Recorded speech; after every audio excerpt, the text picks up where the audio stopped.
I actually never planned to work in SEO. I studied marketing at university, got my bachelor's degree, got my master's degree, and honestly, I barely remember learning anything about SEO. At the time, if you'd asked me what SEO was, I probably would have said something with keywords. Fast forward 10 years, SEO completely changed my career.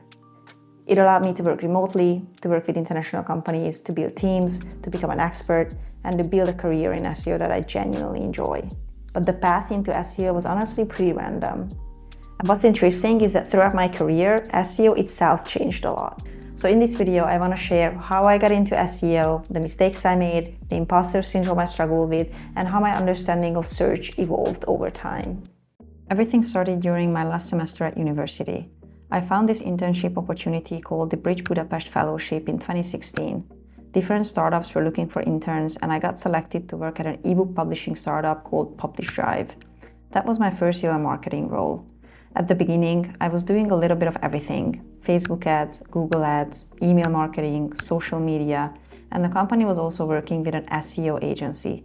My first responsibility related to SEO was literally just communicating with the agency. And honestly, I had absolutely no idea what was going on. Keywords, backlinks, technical SEO, but throughout the time we worked together, I tried to gain as much knowledge as possible in order to use it later on in my career. As the company grew, we slowly started bringing SEO in-house. We hired a content writer, and for some reason, I became responsible for SEO strategy, which is funny because at the time, I felt like I barely understood SEO myself. But honestly, I feel like a lot of careers start like that. You just don't feel ready. So I started learning obsessively: podcasts, webinars, SEO blogs, testing things myself. At first, I used SEMrush. Later, Ahrefs became a huge part of my workflow. And eventually, SEO started making sense. I started understanding how content, links, technical SEO, user intent, and content distribution all connect together. I also started realizing that SEO isn't just rankings. SEO connects to branding, PR, paid media, product marketing, UX, conversion optimization, and understanding that those areas made me much better at SEO itself. One of the biggest breakthroughs in the first years for me was understanding the relationship between content and link building. So seeing a page suddenly gain rankings and traffic after building quality links was the moment SEO became real to me. Later, I began linking website visits to conversions and attribution, which helped me understand the full funnel and ultimately the ROI and revenue generated by SEO. In my next role, while collaborating with a PR agency, we started exploring digital PR campaigns. A key focus was using proprietary company data to develop original stories that could earn coverage and generate authoritative backlinks. For example, at Lensa, the HR tech company I worked at, we had access to millions of job descriptions. Instead of producing generic SEO content, we analyzed that data set alongside broader labor market trends to surface unique insights about hiring patterns. That experience shifted my perspective on SEO. Real value comes from creating genuinely useful, data-driven content that answers real user intent and earns visibility naturally, rather than relying on keyword-heavy or purely optimized articles.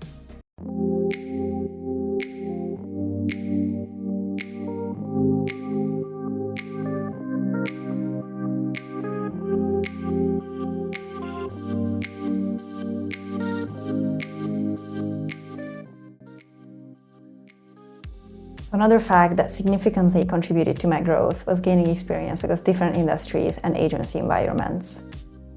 I worked remotely at a small agency in Copenhagen where I managed a fintech client, which gave me hands-on experience in fast-paced, client-facing setting within a highly competitive and authoritative industry. I also spent a period working with a global software development company on the client side of SEO, where I learned how to deliver work under tight deadlines while collaborating closely with developers, project managers, and other SEO specialists, as well as joining client calls. Alongside that, I worked on a range of freelance projects. This included a CrossFit gym, a surfing and windsurfing rental company, and later SaaS businesses across digital publishing, HR tech, logistics, MarTech, and cybersecurity. I also work with a front-end as a service SaaS company in the e-commerce space and also an NFT Substack blog for a short period. I'm not listing all of these to brag about how much experience I have, as in some cases the projects were quite short. The point is that SEO allows you to work across almost any industry that has a website. Depending on the business and the project, the work can look completely different. In some roles, you're focused on creative, content-driven SEO. In others, it's more technical or analytical. Working across different industries and business models forces you to keep learning and adapting, because SEO priorities shift depending on the context. What you have to understand is that SEO is very different from one industry to another. Obviously, the basics are the same, but e-commerce SEO differs from B2B SaaS SEO. Some industries require a strong focus on technical SEO. Meanwhile, others depend much more on content quality, authority, and trust.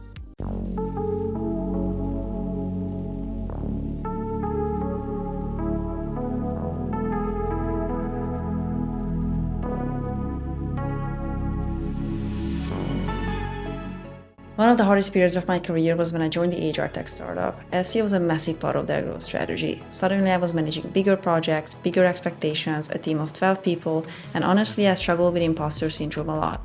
I kept thinking, what if they realize I'm not actually good enough? But looking back now, I think that pressure pushed me to improve faster. I was consuming SEO content every single day. Podcasts, webinars, blog posts, software tutorials. Throughout that time, SEO became something I lived and breathed. Professionally, it was one of the most challenging times of my life. I had to grow into the role while I was already in it, but that pressure ultimately forced me to work harder, learn faster, and level up much more quickly than I otherwise would have. Then in spring 2020, COVID happened, and everything suddenly went remote. And honestly, that changed my career completely. Especially working in HR tech at the time, the whole industry went through a massive shift toward remote work. And that's when I realized something important. I wasn't limited to working in one country anymore. I could work with international companies, and that completely changed my perspective on what my career could look like.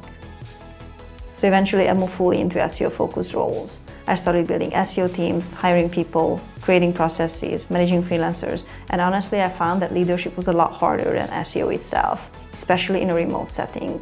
Because when you work remotely, you don't always know what people are dealing with on a personal level. So trust became the number one thing for me. I need to be able to trust my team in order to make sure they deliver quality work. One of the biggest shifts I've seen in SEO is how much AI has changed the industry. SEO used to be mainly about understanding how search engines rank content and optimizing specifically for that.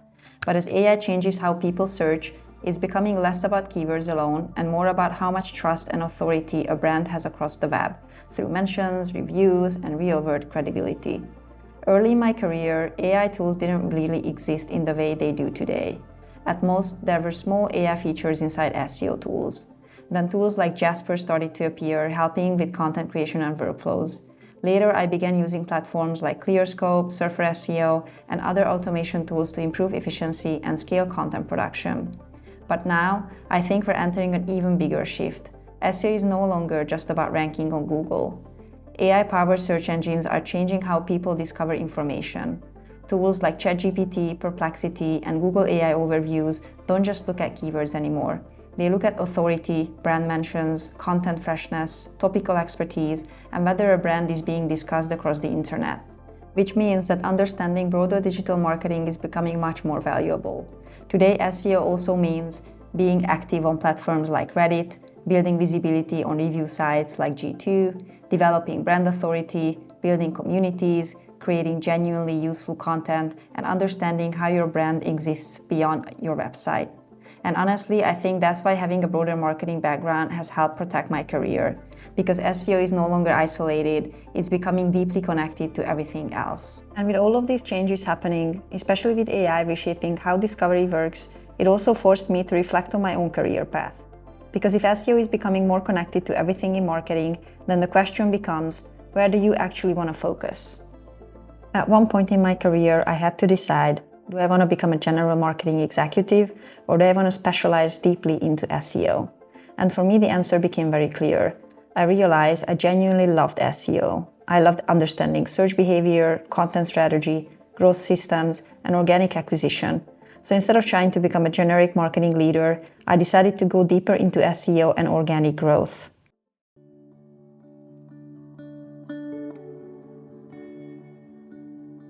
If there is one thing I would take away from everything I've learned so far, it's this: don't wait till you feel ready.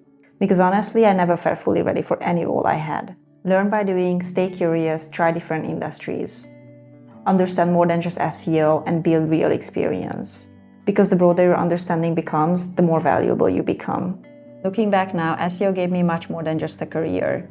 It taught me how businesses grow, how teams work, how to manage people, and how to communicate better. And honestly, it made me much more curious about learning in general. So even though I never planned to work in SEO, I'm very glad I ended up here.